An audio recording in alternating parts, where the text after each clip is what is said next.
Back in Power BI, today we're going to show you how to quickly make time intelligence functions with Bravo. We recently did a video on how to download and install Bravo. Then we did a video on how to make a date calendar very fast with Bravo. But one of the more useful things with Bravo, which is a free tool that you can download, you can automatically create a couple of measures, hit the time intelligence portion of Bravo, and you can see all of your month over month, year over year, and your date measures based on the measures you have in the table. You can have up to 20 or 30 time intelligence measures, and it takes less than a minute. We're going to show you how to do this in Bravo for Power BI. Back in Power BI, we are going to show you today how to use Bravo to create time intelligence function. And this is a very quick process if you're new to Power BI and want to do some time intelligence functions and really start to analyze from a month over month, year over year percentage growth and do not know how to write the DAX formulas.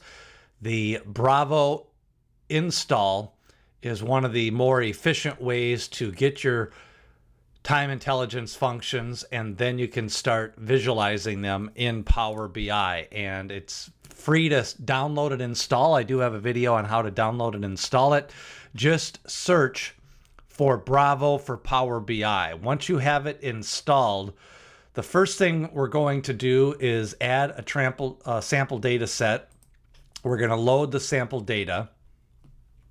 We're going to select financials, which is set up as a table. And this data set works good because it's cleaned up and ready to use. So we're going to load this data, which is 700 rows of text, and it has some financial data.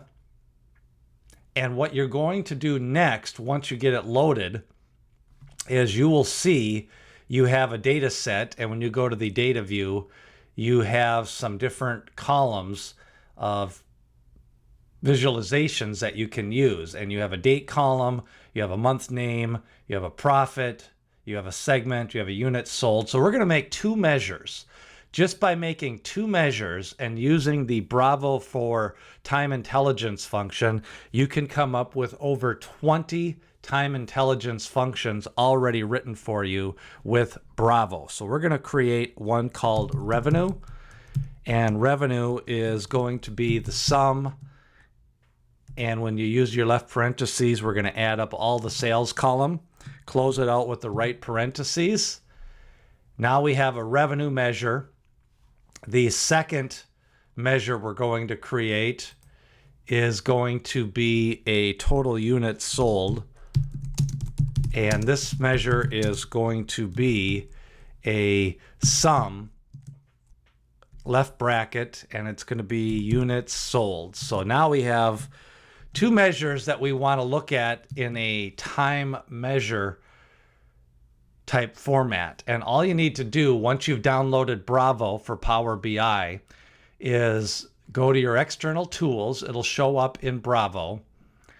And when you bring in your table into Bravo, you are going to be able to, we did a video on how to use the Bravo install and some quick DAX measures, how you can fix those with Bravo. And then we also did one with managing dates to make a date table for Bravo. So that's what we're going to do. We're going to manage the dates. And what it does is a model check to see if it's compatible with your manage dates feature. We're going to use a standard. And then for the interval, we're going to leave that as auto. For the dates, we're going to leave it as a date table. And for the dates definition, we are going to leave that the same. Holidays, we are going to add no holidays. And then the key thing here is the time intelligence portion. And when you go to the time intelligence, we are going to add the time intelligence functions, and we can target the measures we want to use to generate the time intelligence functions. Now, if we had more measures, we could choose all of them. But we created two measures, and we want to use those specific measures for the time intelligence functions that it will create. So we are going to choose revenue, and we are going to choose total units sold. So we are going to be creating measures based off those two measures, and we're going to create time intelligence measures. Now, if we had a fully developed model where we had 10 or 15 measures in this model and we wanted to use all of them, we could choose all of the measures, or we could pick and choose which ones we want to create time intelligence functions. We're all set to create the date table and the time intelligence. So all we need to do now is make sure that the model is compatible if you've got your own model. And you can do this with a model. And now we are going to use the date table. That is the date table that it's going to use. And then the next thing we're going to do is for the time intelligence, we are going to create the hidden time intelligence functions. We'll show you there. And then you've got in the financials, these are all of the time intelligence functions that are going to be created. For growth, we're going to get one for the revenue and one for the total units sold. For revenue, we're going to get month over month revenue, month over month revenue, previous month revenue, previous quarter revenue, year over year revenue, and then for total units sold, we're going to get the same thing. Month over month units sold, previous month total units sold, previous quarter total units sold, and then we're going to get the growth over the full period for both of those, the revenue and the total units sold. So we can get previous month revenue, and we get all of these different time intelligence. There's about a total of 40 time intelligence functions created. You get moving annual growth. So we'll close up the growth over period. Again, you get them created for each of the measures you select. So you get revenue measures, and then you get the total units sold. And then you get the to-date growth and the to-date total. So for the revenue, that is month-to-date revenue, quarter-to-date revenue, year-to-date revenue, and the to-date growth you get for revenue, month over month to date revenue, previous month to date revenue. So all of these measures were created just by clicking on that time intelligence and then clicking on the two measures that you wanted created.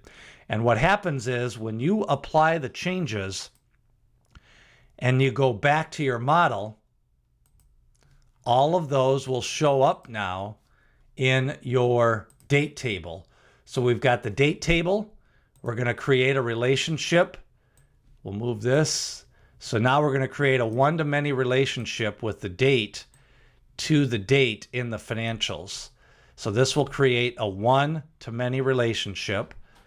And now inside the financials table, we have all of these time intelligence functions listed, and we'll bring this bigger so you can see all of the growth functions, growth over full period, moving annual growth to date growth, and all of those were based on those initial total units sold and revenue measures.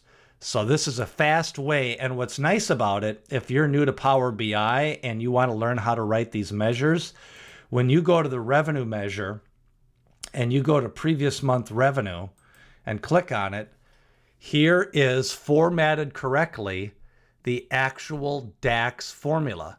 So if, and then show last value for dates, the calculate table, minus 1 month, and it creates all of these measures, and you can learn how to create these measures even for the to-date total.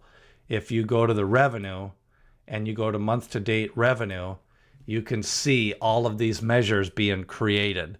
And this will be, then you can start to visualize these measures with your data visualization. So that is a look at how to use Bravo for Power BI and create 30 to 40 time intelligence measures and quickly use them. If you have a data model that is ready to go, all you need to do is build the relationship, and then all of the different time intelligence measures will show up in the model. That is a look at time intelligence and how to use it with Bravo and create time intelligence functions in Power BI.